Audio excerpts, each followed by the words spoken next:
నమస్తే.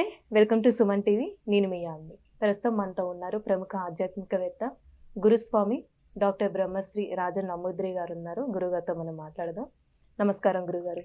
నమస్కారం అమ్మా. గురుగారు, ఇప్పుడు క్రోధినామ సంవత్సరం కాబట్టి కేరళ పద్ధతిలో అండి మీనరాశి వారికి అసలు ఏ విధంగా ఉంటుంది? తప్పకుండా మరి మీనరాశి ఏంటి ఎప్పుడైనా చాలా అదృష్టంగా ఉండబోతుంది. దానికి ముందుగా శ్రీ మహాగణపతి దేవతోభ్య నమః. చూసే వీక్షకులకు నమస్కారం. క్రోధినామ సంవత్సర శుభాకాంక్షలు. ఈ సంవత్సరం అందరికీ కూడా మీకు అష్టైశ్వర్య యోగయాగం ఉండాలని కోరుతూ ఉంటాము. మీకు అన్నీ కూడాను మంచిగా ఎప్పుడైనా మంచి యోగదాయకం రావటం అనేది కనపడతా ఉంటుంది.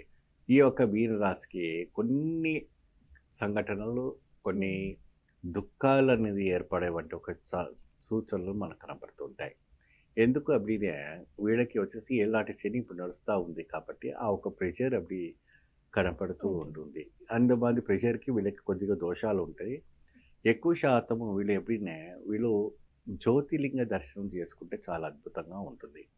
జ్యోతిర్లింగ దర్శనం అంటే సోమనాథ లింగము, ఓంకారేశ్వరము, ఉజ్జయినిలో ఉన్నటువంటి ఒక ఆలయాన్ని కానీ, లేదంటే కాశీ విశ్వనాథ స్వామి ఒక ఆలయంలో కానీ, అటువంటి ఆలయాల్లో వెళ్ళేసి మీరు ప్రత్యేకమైనటువంటి ఒక పూజా కార్యక్రమాలు చేసుకోండి.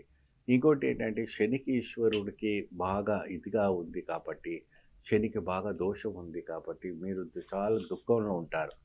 ఫైనాన్స్గా, ఆరోగ్యపరంగా, వ్యాపారపరంగా అనేక రకమైనటువంటి ఒక ఐదు రకాల 6 రకాలైనటువంటి ప్రభావం అనేది మీ పైన ఎఫెక్ట్ పడుతుంది. కాబట్టి మీరు చాలా జాగ్రత్తగా మీరు ముందు అడుగు వేయాలి.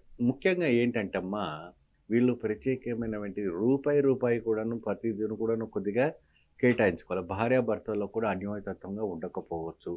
వాళ్ళ ఒక ఇంట్లో సంసారం కూడాను అనుకూలంగా ఉండకపోవచ్చు. అటువంటి అన్నీ కూడాను ఈ సంవత్సరం జరగబోతుంటుంది.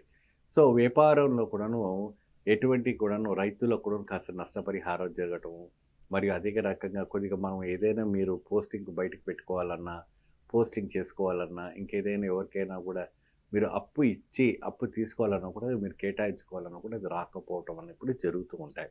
సో ఇవన్నిటి కూడా నివారణ ఎట్లా, ఆ శనీశ్వరునికి మనం ఏ విధానమైనటువంటి శాంతి చేసుకుంటే ఎటువంటి ఫలితం లభిస్తే ఎటువంటి యోగదాయకం ఉంటుంది అనేసి ఆలోచనతో మీనరాశి వాళ్ళు చాలా తపన పడుతూ ఉంటారు. సో వాస్తవానికి ఏంటంటే బాగా కష్టపడేటువంటి వ్యక్తులు మీనరాశి. మీనరాశి ఏంటంటే చేప, ఎప్పుడు కూడా చేతికి చిక్కదు. మనుషులు కూడా అలాగే ఉంటారు. సో ఎప్పుడు కూడా వాళ్ళ చేతికి చిక్కదు, ఎప్పుడు కూడా స్కిప్ అవుతూ ఉంటారు. మనిషి ఎప్పుడు కూడా మనకి ఎవరైనా గాల వేస్తే పడతారేమో, అది వేరే విషయం. కానీ అమ్మాయిలు కానీ అబ్బాయిలు కానీ కొన్ని విషయాలు మాత్రం పడరు. అటువంటి రాశి ఉంటుంది. చాలా చలాకీతనంగా ఉంటారు, చురుగ్గా ఉంటారు, యాక్టివ్గా ఉంటారు. ఇతరులకు హెల్పింగ్ చేసే వంటి నేచర్స్ ఉంటుంది. మీనరాశి వారికి అదృష్ట యోగము పట్టాలి అంటే శనీశ్వరునికి సంతోషము చేయాలి. శనీశ్వరునికి సంతోషం చేయాలంటే ఏ విధానంగా చేయాలంటే కూష్మాండ దీపం. ఏమ్మా, కూష్మాండం అంటే ఏంటి? బూడిది బుర్మకాయ ఉంటుంది పెద్దది. ఆ బూడిది బుర్మకాయంలో మీరు శనీశ్వరునికి మంగళవారంన, మీరు శనివారంన ఒక్క బూడిది బుర్మకాయని కోసి దాని నిండా మీరు ఏం చేస్తారంటే ఈ 3 తైలము పోయాల. ఏమేమి తైలం పోస్తారు దీనే? మీరు కస్టర్డ్ ఆయిల్ అంటే మీరు ఆముదము నూనె అంటారు, కస్టర్డ్ ఆయిల్. ఇంకోటి నువ్వుల నూనె. మూడోది ఎప్పుడైనా విప్ప నూనె. 3 తైలాలు ఒక్కొక్క లీటర్ పోసుకోండి, 1/2 లీటర్ పోసుకోండి, 1/4 పోసుకోండి, మీ ఇష్టము. ఎందుకంటే ఆ సైజు తగినట్టుగా కూష్మాండం పెద్ద పెద్ద సైజు ఉంటుంది కాబట్టి.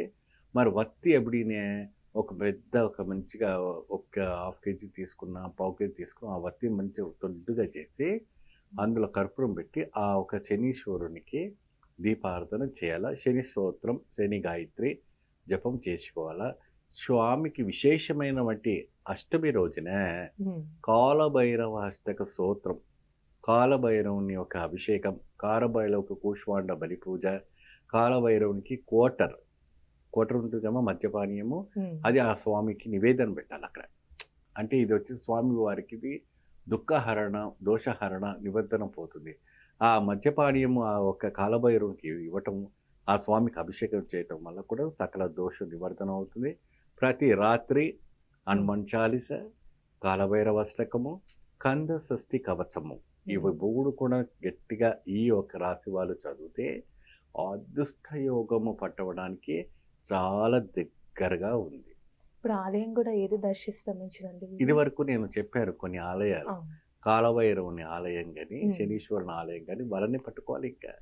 ఆ సార్‌ని పట్టుకుంటేనే పన్ను. పనులవుతాయి. వాళ్ళు లేదు అప్పుడే ఉన్నారు మనకు బోలాబాల శంకరుడు, హరహర మహాదేవ.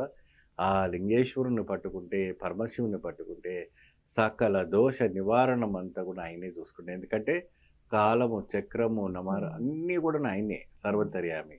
మాకే గ్రహాలు తెలియదు, ఏ దోషము తెలియదు, మాకు ఏ ఆలయం లేవంటే మీ ఊళ్ళో ఉన్న శివాలయం ఉంది కదా, ఉమ్. శివుడినే చూడండి. ఎందుకంటే శివుడిని నిరంతరం నంది ఎందుకు చూస్తుందంటే ఎప్పుడైనా కూడా శివుడి దృష్టి మన మీద పడదా. అందుకే నంది ఎప్పుడు కూడా కన్ను రెప్ప ఆడకుండా అందుకే ఆలయంలో ఎప్పుడైనా కూడా మీరు వెళ్ళినప్పుడు కన్ను తెరిచిదా స్వామిని చూడాల, వారి దృష్టి మన మీద పడాల. మీరు కొంతమంది ఏం చేస్తారు, గుడి వెనకాల వెళ్ళి గుడి గోడను పట్టుకొని ఊగుతూ ఉంటారు. అది ఏముంటుంది అక్కడ, మంచిగా ఎదురుగా వెనకాల రాక్షసులకు ఉంటాయి. అందుకే వెనక ఎప్పుడు కూడా ముట్టకూడదు. వెనకాల మనకు ఏదో తృప్తి కోసం వెనక గుడి ఆనుకొని ఉంటుంది కదా, చీపు వెనక చీపు రాస్తుంటే ఏ దేవుడు అనుగ్రహించాడు, అది వేస్ట్. గుడికి ముందే రావాలి, ముందే వచ్చి ప్రదక్షిణ చేసినాక ముందే కన్ను తెరుచుకొని మీరు స్వామివారికి మీ దుఃఖం ఏదైతే ఉందో, మీ యొక్క బాధ ఏదైతే ఉందో ఆ స్వామికి మొరగించుకోవాలి. ఎందుకంటే మన పర్సనల్స్ ఇతరికి మనం చెప్పుకోలేము, మన ఇంటర్నల్ ఫీలింగ్స్ ఇతరులో షేర్ చేసుకోలేము, మనలో ఉన్నవంటి ఒక సంతోషాన్ని ఇతరులు షేర్ చేసుకోలేము. కొన్ని చెప్పుకొని ఉంటాయి, కొన్ని చెప్పుకొని ఉంటాయి. అది వినేది ఒకటే, భగవంతుడు ఒకటే. తర్వాత అమ్మ నాన్న వింటారు, అది వేరే విషయం. అయితే ఇక్కడ ఈ ఆలయంలోకి వచ్చిన తర్వాత మొట్టమొదటిగా మనం చేసేది ఏంటంటే స్వామివారికి మనం కన్ను నేత్రాలు తెరిచి దర్శనం చేసుకోవాలి. ఈ ఒక మీనరాశి వారికి శనిదోషం పీడిస్తుంది కాబట్టి ఈ క్రోధనామ సంవత్సరంలో కొద్దిగా క్రోధంగానే ఉంటుంది, కొద్దిగా వంకరగానే ఉంటుంది. తప్పి దానికి మీరు ఆ వంకర్ని సీదా చేసుకోవాలంటే ఈ పరిహారం చేసుకోవాలి. చాలా చక్కగా తెలియజేస్తారండి. ధన్యవాదాలు. సర్వే జనం సుఖినో భవంతు.